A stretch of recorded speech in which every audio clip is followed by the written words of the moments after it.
Good morning, plumbers and plumbing enthusiasts. If you don't know, we do everyday plumbing, the good, the bad, and the ugly. And today we have a Convector that has a bad loose key air vent. Stay tuned and we'll see when we get there. If you haven't subscribed, consider subscribe and follow this journey as I train my two sons in plumbing trade. It's gonna be a long journey, but well worth, because we all know plumbing ain't going nowhere. See you there.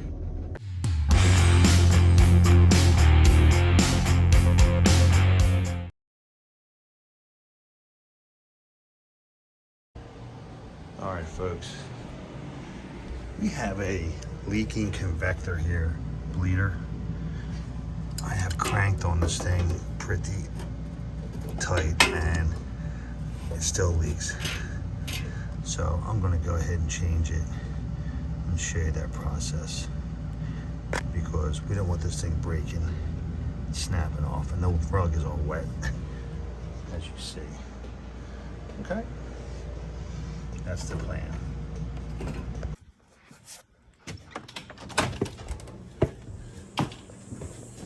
Now, we have an old boiler, oil boiler here. It's an old house. And 2 zones, 2 bleeders, 2 purges, 1 right there above that right-hand pump, and 2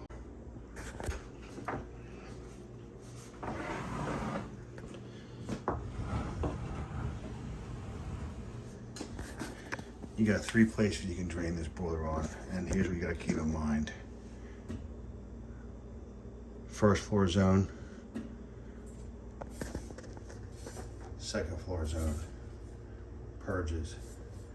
Now, this valve's higher than the bleeder, so we're going to choose to drain it from the lowest spot possible, which is about 6 inches off the ground. It's still going to be close. And like always,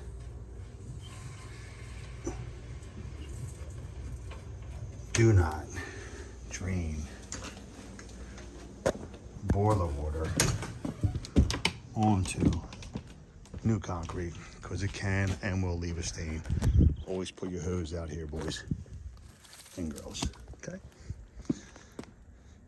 Let's go see if we can pop this off without making a complete mess. All right, so I got the pressure off. Let's see what happens here.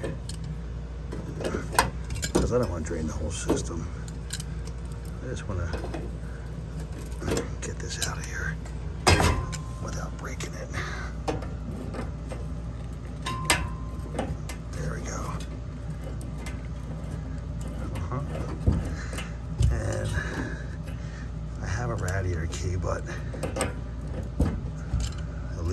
I have a loose key air vent. I don't think it's gonna be the same size. No, it's not. So I gotta shut the system down and go get the next one. All right. Regular radiator key will not work on this. This is quarter.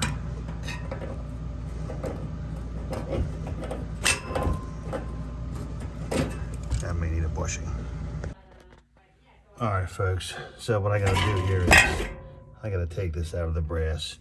I'm actually gonna heat it up to do it, because it could be a situation. I gotta be careful I don't heat up too much, because these are actually sweat joints. Okay? Let's be careful here, boys and girls.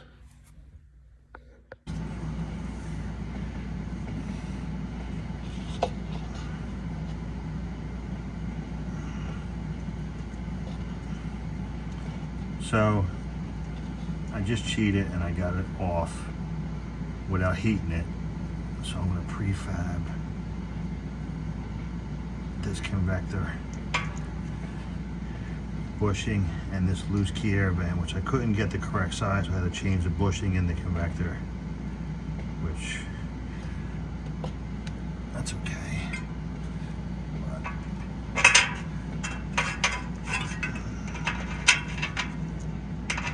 Changes on the fly. And what I did was this. I I open the hose again, take the pressure off. No heat needed, I got lucky. She turned out real nice for me. So,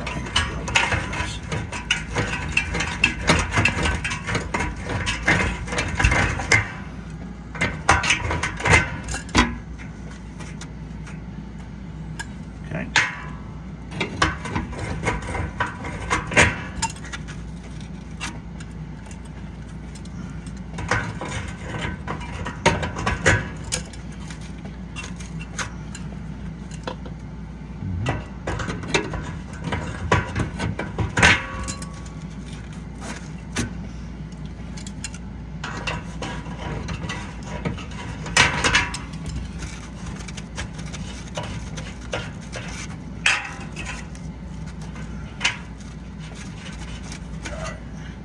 I'm gonna go shut the water off real quick from draining.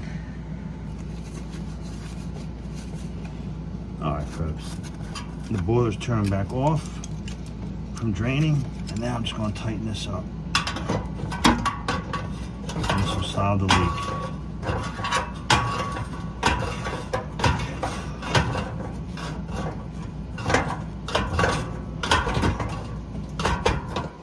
All right. Ding, ding, ding. That's that. And I know you don't like my pluggers, but guess what? That's all I got right now. You always want to turn the loose key bleeder where it squirts water towards you so you capture the water. So there it is. New loose key air vent, no more leaks.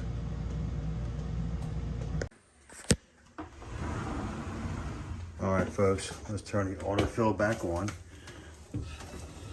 That's on.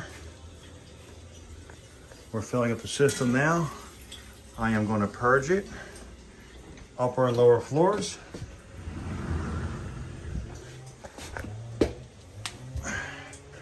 And then bleed the affected convector.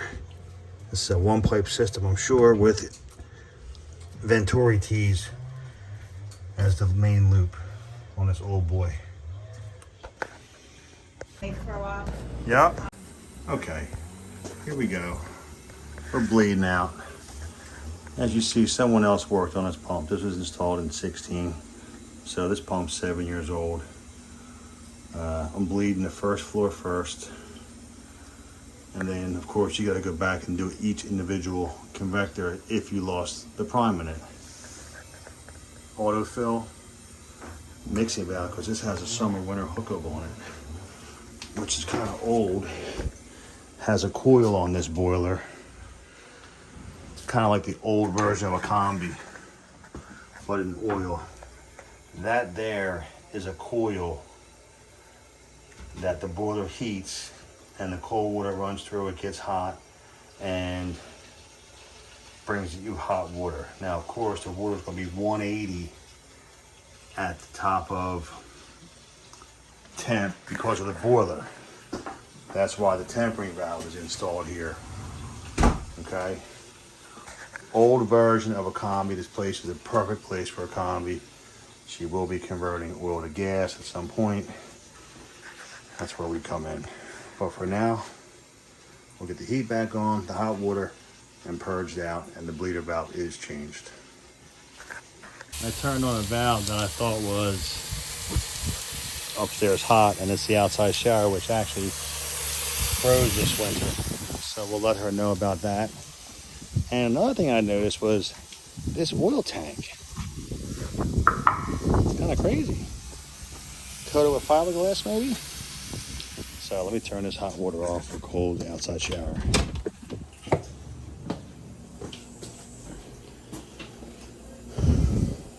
Whoop.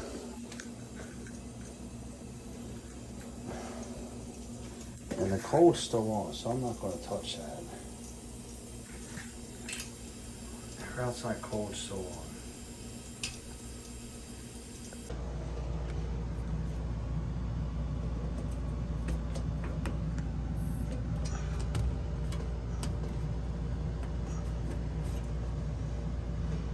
It's a beautiful thing. But you can see how tired these are. She's tired, baby. And the construction of a convector is just awesome. Iron pipe, a brass fitting, 3. You can't make it up. It's a beautiful thing. We've actually replaced these with, if these have frozen broke, we would take these out and stack up 3 pieces of element only for baseboard, unless you're lucky enough to find this, which is rare. Maybe a junkyard or something like that. There you have it, folks. Little convector, bleeder change. Of course, I didn't have the little bushing on my truck. I had to go get it. Kind of a rare find. Long story short, we got it done. Got a heat checked out, but as you saw, it is a old-time combi boiler with the oil boiler, domestic coil for hot water, and can you imagine that thing firing off in the summer for some hot water? It makes that room very hot, no doubt. Nothing like a combi to take its place. All the convectors got to be bled. Run the stat. I did that. Make sure it heats up, and double check your work. And what do we got today? What do we got, folks? It's been a while. And there goes another satisfied customer, folks. See you at the next one. Have a great day.